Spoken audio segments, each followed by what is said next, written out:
Hi YouTube, this is Courtney, or VSG Redesign Me. I'm coming in with you with a pre-op update. I know I haven't been around a lot lately, so I just wanted to get into everything and tell everybody what I've been up to. I've had a few people asking, so here it goes. The stats, I'm 27 years old, 5'7". I started with my highest weight at 345, and I'm currently at 338. I'm using my weigh-in from Monday because I'm only counting that one. I have a few updates. I'm still doing some testing. We're coming down to the wire. I had my colonoscopy a few weeks ago. They came back and they told me that I had C. diff in my colon and it was causing some issues, so they put me on another antibiotic called Flagyl. This is the second time for an antibiotic because I had the H. pylori. The Flagyl's a little bit easier to deal with. It tastes horrible though. So I'll be done with that on Monday, I think, and then all will be good with that. I will follow up with my GI doctor next Friday, and I'm hoping she'll tell me if they found any more H. pylori. When I called them 3 days ago, they told me that there was nothing else wrong with me that they could treat with medicine. That's always something you want to hear. So they said that they would follow up with me and let me know at my follow-up with the actual GI doctor. If they didn't test for the H. pylori, which I'm a little concerned about, I have to have the breath test, I think. So either way, I'm sure that won't take long to get done and get the results back for, because I need that before my surgeon will actually do the surgery. Other than that, I had to do the sleep study, which was at home. Thankfully, I didn't have to go into the lab. My insurance won't cover it. So the pulmonologist wanted to just check to see if I had sleep apnea, which I don't think I do. I don't even snore. But the first time we did it, apparently the pulse ox on my finger fell off while I was sleeping, or it stopped working. I never got like a notice or a light from the apparatus, but they said that they didn't get enough stats from me, which meant that I had to do it again. This really sucked. Not because the sleep study was absolutely horrible, although it wasn't pleasant, but it was mostly that I had to pay for another sleep study. It's not like my insurance was like, oh, well, the first test is the same as the second test, and we're going to lump that into one copay. No, $300 each. So I was really, really happy about that when I found out that I had to drop another $300 on a sleep study that I really probably don't need, since even if I have sleep apnea, it's going to go away pretty quickly. So I mailed that in on Wednesday morning. They're pretty quick with it, so I should probably have results in the next few days. I'm not really concerned about it, to be honest. After that, I had the pulmonary function test today. I also had my last official weigh-in. I have one more weigh-in, but that's also combined with my pre-op appointment, but I'll get to that in a minute. The PFT, or the pulmonary function test, was fine. I don't know why he had me do it, because I have like no asthma or any other type of breathing problems. But I essentially just breathed into a tube for like 45 minutes and did a whole bunch of different breath exercises, and then he put me in a beam me up Scotty kind of tube, and I had to do other breath tests, and there was a plug on my nose the entire time. It was cute. So I did that. He said that he would fax the results over later today to the doctor, and then I should be cleared for pulmonology officially. It's checked off with my doctor in my list online of what I have to finish still, but the sleep study is part of that, and the PFT was part of that, so he just wanted to make sure everything was fine. Nutritionist and psych eval, that will happen next week. They're going to tell me whether or not I'm crazy. I don't think I am, at least not about weight loss. I'm not worried about the nutritionist. Library nerd VSG, or Tara, she lives with me, and she already did the nutritionist, so I already know what's happening, and she let me know because we're trying to schedule our surgeries close to each other, so things are simple. But I'm not really worried about that. The issue was that my insurance isn't covered, so I'm paying out of pocket for only these two specific tests, and it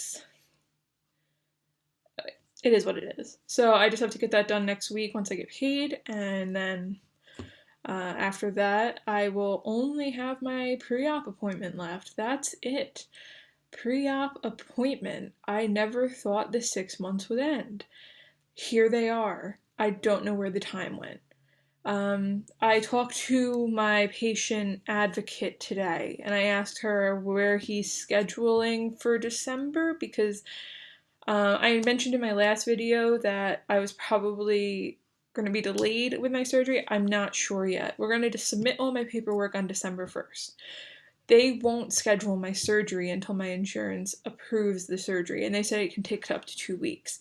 And then, because of my BMI, I have to do 2 weeks of the pre-op diet. I'm going to talk to my surgeon on December 1st, see if we can pencil me in, just because he's off during Christmas, and he only does surgery on Thursday and Friday at Hudson Valley Hospital Center. He does surgery in Long Island, but it's a little bit of a haul for me. It's not too bad, but I would go if they said this is it. You can go and have the surgery done in December. My ass would be down in Long Island in a heartbeat. But I would prefer to have it at Hudson Valley Hospital Center because it's only a half-hour drive from home, and I don't do well with anesthesia. So I'm hoping that maybe we can get things scheduled. My ideal dates would be the 18th, because I can take off that Friday, recover over the weekend, and then work from home on, I would work from home, but I would work from home the rest of the week before Christmas, and then I would have time to get things done. I don't really care about being pre-op or post-op on Christmas. It doesn't bother me. I mean, it is what it is. I'd consider it my biggest Christmas present ever. The other thing, too, is that Tara's having her surgery right around that time, and it would just be easier, cooking and prepping and making sure that, we have the same stuff in the house that we need. But, I mean, if I have to wait, I have to wait. If I do have to wait, I have to wait until January 8th or 9th, which isn't horrible because the holidays, everything will go super fast, and I'm off a lot, and it might be a little bit easier for me, but I also work for a company in the city, and we do an annual conference, and this year it's in Florida, which is better than Phoenix, and I have to be there in February from the 17th to something or another. But the reason why I'm concerned about it is because I do all of the event paperwork, stationery, design work. I update the event website. That's my job. I do all the marketing work for the site. And if I have the surgery in December, and God forbid there's complications, I would have the time off, but I would actually I would be super behind on all my work. And I talked to my boss about it. She's the only person at work that knows that I'm even considering this. And she was kind of like, January, that's cutting it a little bit close if you have complications. I mean, it gives me a month and a half, but I don't know, I'm a little worried, like if there's a leak or something. I know it's very rare for that to happen, but she's going to be hesitant to approve me for the time off, let's put it that way. And then if she doesn't approve me for the time off, then I can't have the surgery until March. And that would really piss me off because I've been going at this for such a long time, and to have to wait until March after everything is said and done is just absurd. So hopefully December, we'll see how everything plays out. It really is going to just be in the ball court of the insurance company. If they can get it the first week, they won't start me on pre-op either, because they don't want to start me on pre-op if I don't get approved. I can't imagine that I wouldn't get approved with my BMI. I've done everything by the book. My insurance is fairly easy to deal with, other than the 6-month weigh-ins. It's not even like I have to be on a specific diet. I just have to log my weight for 6 months, which I still think is a complete waste of time, but here we are. So I can't complain about the weigh-ins because I'm done. So less than 3 weeks from now, I will be in my pre-op appointment with Dr. Summer, and we will be going over everything for pre-op. That's some exciting stuff, guys. I didn't even fathom that I would get this far so quickly. It just feels like everything has fallen into place. Hopefully everything else falls into place, and I can have, a Christmas with a sleeve. That would be fun. Other than that, we're just plugging along here. Tara is doing really well. She'll probably make an update and let you know everything. Her journey has been completely different from mine, which is hilarious because we're literally in the same practice. It's just that her insurance is so vastly different that she's had to do things way differently than I have. And I think that's a really interesting juxtaposition between how insurances work. She's very lucky. I'm lucky that I can get approval for surgery, but I do have some hoops to go through. I know I'm luckier than some people. So I am grateful for that. So, November, thankfulness there. Thankful for it. Some other things, I am in the weight loss surgery book club, Finding Elizabeth. She's awesome. She took care of everything. We had our first conference call last night. I thought it was super successful. I really enjoyed reading the book. It brought a lot out in me that I didn't know was there. The book was called Daring Greatly by Brene Brown. She's a social worker and a PhD, and her writing style is really funny. It's down to earth, it's not academic at all, and it really kind of fits in well with somebody that's starting the journey for weight loss surgery. I think that the idea of shame and scarcity and things of that regard for somebody as a weight loss surgery patient or going at it alone. That's something that I think we've all struggled with, and the fact that we're doing YouTube videos shows that we kind of gave up on going at it alone because it wasn't working for us before. So I found it a very inspiring book, and I can't wait to read the next book. It's going to be great. I'm actually not reading them. I'm totally lying to you. I'm listening to audiobooks, but other than that, I have a few shout-outs. Obviously, Library Nerd VSG, she's getting close. Her pre-op appointment will be soon. I know all she has left is her psych eval and to get fit for her CPAP, so she's way on her way to getting surgery. She's probably going to beat me to the gate, which is hilarious if you knew our story. We'll probably do a video. We were talking about maybe doing a food haul. We got some stuff from Bariatric Pantry because we're coffee addicts, and she wanted to try a whole bunch of things, and she loves her soup, so we have a few things that we tried. Last night we tried the Bariatric Pantry hot chocolate protein, and I had the mint one. It was 15 grams of protein and only 90 calories, and it was so good. And it was creamy. It was actually better than like the Swiss Miss coffee, not coffee, the chocolate, like hot chocolate. It was surprising. And she said the raspberry one was really good too. So I have high hopes for everything else.